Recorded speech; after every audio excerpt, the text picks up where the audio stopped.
મારા ઘણા દર્દીઓ મને પૂછે છે, સર આ પીસીઓડી અને પીસીઓએસ એ બંને એક જ વસ્તુ?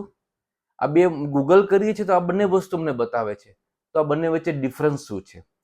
પોલિસિસ્ટિક ઓવેરિયન ડિઝીઝ અને પોલિસિસ્ટિક ઓવેરિયન સિન્ડ્રોમ એ બે વચ્ચે શું ડિફરન્સ છે તો જાણીએ.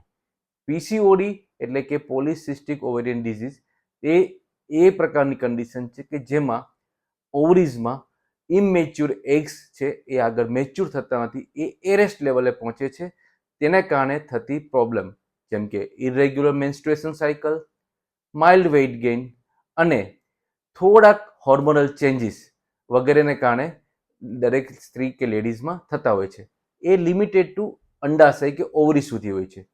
જ્યારે એ કન્ડિશન વર્સન થાય ત્યારે ઓવરીના પ્રોબ્લેમ સાથે જનરલ હોલ બોડીમાં એના ચેન્જીસ જોવા મળે, જેમ કે ખીલ થવા, એબનોર્મલ હેર ગ્રોથ થવા, એક્સેસિવ વેઇટ ગેઇન થવું, પ્રેગ્નન્સી ના રહેવા, ડાયાબિટીસ ડેવલપ થવું, બ્લડ પ્રેશર આવી જવું અને લેટમાં એન્ડોમેટ્રિયલ કેન્સર એટલે કે ગર્ભાશયનું કેન્સર પણ થઈ શકે છે.